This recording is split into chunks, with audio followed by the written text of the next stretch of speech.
Hello friends, welcome to my YouTube channel. तो आज ये वीडियो जो मैं बना रहा हूँ ये मॉक टेस्ट से रिलेटेड है, जो मेंस के लिए मॉक टेस्ट में दे रहा हूँ। तो मैंने क्या है कि अब तक टेक्स्ट बुक पे मैं मॉक टेस्ट दे रहा था। तो मैंने क्या पहली बार ओलिव बोर्ड पे मॉक टेस्ट दिए, मैंने अभी तक आज तक कभी नहीं दिए थे, तो पहली बार दिए और वो भी मेंस के दिए। ठीक है। तो मैं आपको बस ये छोटा सा रिव्यू देना चाहता हूँ कि ओलिव बोर्ड पे कैसे मॉक टेस्ट है, क्या लेवल है, मतलब कौन से बेस्ट है, टेक्स्ट बुक के बेस्ट है या ओलिव बोर्ड के। ठीक है। तो देखो, मैंने दो मॉक टेस्ट दिए हैं। तो एक तो फ्री था, जो आप देख रहे हो S S C tier one new pattern, एक ये फ्री मॉक टेस्ट है। ओके। और एक जो लाइव टेस्ट चल रहा था, अभी कल लाइव टेस्ट था, ये लाइव टेस्ट आता है हर वीक में। ओके। तो आपको भी देखो लाइव मॉक टेस्ट देना चाहिए। ठीक है।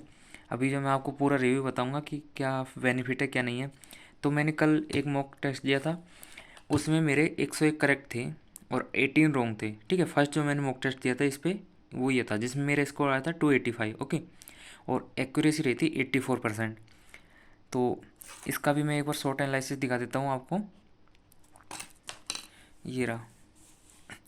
तो इसमें मेरा स्कोर था 285 और रैंक थी 5793। ओके, 86,000 में से कुछ में से। टॉपर का स्कोर था इसमें 390, मतलब ये थोड़ा इजी था। लेकिन क्या है कि मैं इस पे थोड़ा पैटर्न नया, मतलब इसका जो मॉक टेस्ट का पैटर्न था ना इसमें, तो थोड़ा अलग था टेक्स्ट बुक से, तो थोड़ा एडजस्ट होने में टाइम लगा, इस वजह से थोड़ा स्कोर मेरा डाउन रखा है इसमें। इसमें मैंने 119 अटैम्प्ट किए थे। ओके, 101 मेरे करेक्ट हुए थे। और बात करें मैथ और रीजनिंग की, यहाँ पे तो जीके में मेरे 16 सही हुए थे और 7 रॉन्ग हुए थे जीके में। और इंग्लिश में 39 करेक्ट थे, 45 में 39, मतलब 39 सही थे, यानी 5-6 गलत हो गए थे। ओके।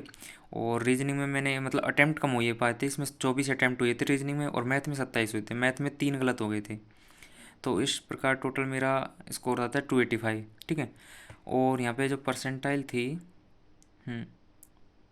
93.3, आप देख रहे होंगे परसेंटाइल। ठीक है। तो परसेंटाइल भी थोड़ा डाउन थी, 93 कोई समथिंग थी। तो ये तो था मेरा फर्स्ट जो मॉक टेस्ट दिया था। उसके बाद अब मैं चलता हूँ सेकंड वाला, जो मैंने कल दिया था, जो इसका लाइव चल रहा था। ओके। आप में से बहुत से ने दिया होगा। तो इसमें देखो मेरे 14 ही करेक्ट थे इसमें, मतलब एक करेक्ट तो 101 थे, लेकिन रॉन्ग 14 ही थे ओनली। और एक्यूरेसी इसमें मेरी बढ़ गई थी, क्योंकि ओनली 14 ही करेक्ट गलत हुए थे, तो 87% एक्यूरेसी आई थी, और स्कोर आया था 289। ये देखो।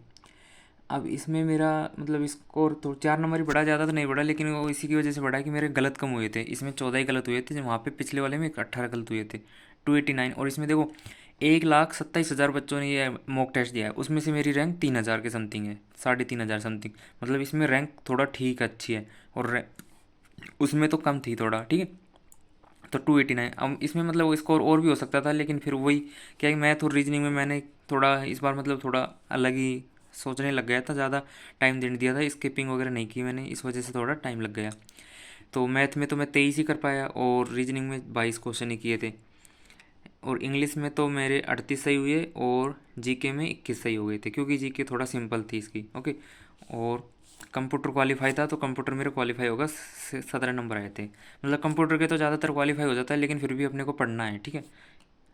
तो इसमें मेरा परसेंटाइल देखते हैं कितनी थी, रैंक भी ठीक थी इसमें। तो परसेंटाइल ये रहा, 97.2 परसेंटाइल थी, मतलब इसमें परसेंटाइल अच्छी थी। ठीक है। इसमें परसेंटाइल अच्छी रहने का वजह यही है कि स्कोर अच्छा था, थोड़ा ज़्यादा तो अच्छा नहीं था, लेकिन हाँ फिर भी ठीक था, और स्कोर मेरा और भी बूस्ट हो सकता था अगर मैं मैथ और रीजनिंग में थोड़ा ज़्यादा करता। मैथ और रीजनिंग में मैंने 23 और इसमें 22 ही किए, मतलब 7 और 8 15 15 क्वेश्चन नहीं किए थे फर्स्ट सेक्शन में। यहाँ पे फर्स्ट सेक्शन में मेरे और ज़्यादा करने चाहिए थे, कम से कम 10 क्वेश्चन तो और करने चाहिए थे। लेकिन क्या है, मैं क्वेश्चन वही बात होती है ना, जहाँ क्वेश्चन स्किपिंग नहीं हो पाता, तो आपको टाइम का पता ही नहीं चलेगा कि टाइम कहाँ चला गया। और सेम यही हुआ था कि इसमें कुछ नए क्वेश्चन थे, तो मैं उनको करने लग गया था, ऐसा कोई लोड नहीं था मॉक टेस्ट का भाई कि मार्क्स से लाने ये ना। ओके। तो ये बस एक रिव्यू था। अब मैं बताता हूँ आपको कि कौन से बेस्ट है, मतलब क्या है कि मतलब इतने मैंने मॉक टेस्ट दिए हैं, क्या रिव्यू रहा है क्या नहीं रहा। तो देखो, मैंने टेक्स्ट बुक पे भी दिया है और यहाँ पे भी दिया है ओलिव बोर्ड पे। तो जो मुझे ओलिव बोर्ड का जो पैटर्न लगा है ना, वो एकदम बेस्ट लगा है, मतलब जो अपने एग्ज़ाम में लेवल में आएगा ना, वो बिल्कुल उसी लेवल के हैं ओलिव बोर्ड के। टेक्स्ट बुक पे क्या है कि मतलब कुछ क्वेश्चन है ना आउट ऑफ मतलब सिलेबस, आउट ऑफ अपने अंडरस्टैंडिंग डाल रखे हैं। जैसे जीके में भी कई क्वेश्चन है जो कि यूपीएससी लेवल के डाल रखे हैं। एसएससी में हमेशा फैक्ट पूछता है, कभी भी काफ़ी लेंथी क्वेश्चन नहीं पूछते, ठीक है। तो ये एक मुझे टेक्स्ट बुक गलत लगा। और मैथ में भी और रीजनिंग में उसने क्या है कि पजल डाल रखी है, मतलब कई कई पजल डाल रखी है, 4-5 पजल डाल रखी है, तो उसका कोई सेंस नहीं है। वो नहीं आएंगी, इतनी पजल नहीं आएंगी। नॉर्मली आएगी तो मैक्सिमम एक पजल आएगी, उससे ज़्यादा नहीं आएगी, ठीक है। वो बैंक में आती है, यहाँ पे नहीं आती। एसएससी का पैटर्न अलग है। और पजल, उसके अलावा भी कई मिसिंग नंबर के क्वेश्चन और, ठीक है, वो सब आउट डाल रखे हैं, ठीक है। तो मतलब टेक्स्ट बुक ने थोड़ा लेवल को अलग कर रखा है, इसलिए उसके थोड़े उटपटांग हैं। बाकी ओली बोर्ड का बिल्कुल पैटर्न सही है, आप ओली बोर्ड पे दे सकते हो। ओली बोर्ड का अच्छे, आपको अगर कोई ज़्यादा स्कोर नहीं है, ठीक है, कोई डीमोटिवेट हो रहा हो, तो वो एक बार ओली बोर्ड पे दे के ज़रूर चेक करें, ठीक है। क्योंकि ओली बोर्ड की बिल्कुल जो एग्ज़ाम में आएगा ना, वही पैटर्न है सेम बिल्कुल। यहाँ पे आप अगर इसका पास नहीं है तो देखो, एक तो क्या है कि हर वीक में इसका लाइव मॉक टेस्ट होता है, तो 7 दिन में आप एक तो उसको दे सकते हो। और अगर फिर भी आपको 2-3 दिन में देना, तो आप इसका पास खरीद सकते हो। ओके, ऑफ़र वगैरह चल रहे होंगे। और इसका ही बढ़िया है। और देखो, आज आपने देखा होगा कि एसएससी ने मतलब ये जो मेंस होगा उसका फॉर्मेट डाला है कि भाई इस पैटर्न से मॉक टेस्ट होगा। तो आपको लिंक से जाके सभी को मॉक टेस्ट एक बार देखना है, आपको सबको फॉर्मेट देख लेना है कि कैसा होगा कैसे नहीं होगा, आपको पता चल जाएगा।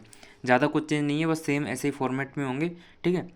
उसमें बस कंटिन्यू अलग अलग ग्रुप बटे हुए हैं और उस हिसाब से टाइमिंग है, सेक्शन की टाइमिंग रहेगी। ओके, तो ऐसा कोई लोड नहीं लेना है, बिल्कुल ऐसा ही आएगा जैसे अब तक के पहले मेंस होते थे ना, जैसे क्वेश्चन आते थे वैसे ही सेम आएंगे।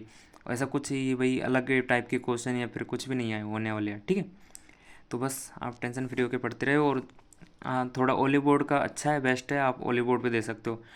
टेक्स्ट बुक पे भी अच्छा है, लेकिन टेक्स्ट बुक पे थोड़ा क्या है कि मतलब कुछ क्वेश्चन ऊट पटांग डाल रखे हैं, क्या है, उनको वही बच्चा कर पाएगा जिसकी बहुत ज़्यादा प्रैक्टिस है, या जिसका मतलब थोड़ा सोचने की समझ ज़्यादा है, ठीक है। क्योंकि रीजनिंग में और जीके में थोड़ा ज़्यादा कर रखा है उन्होंने।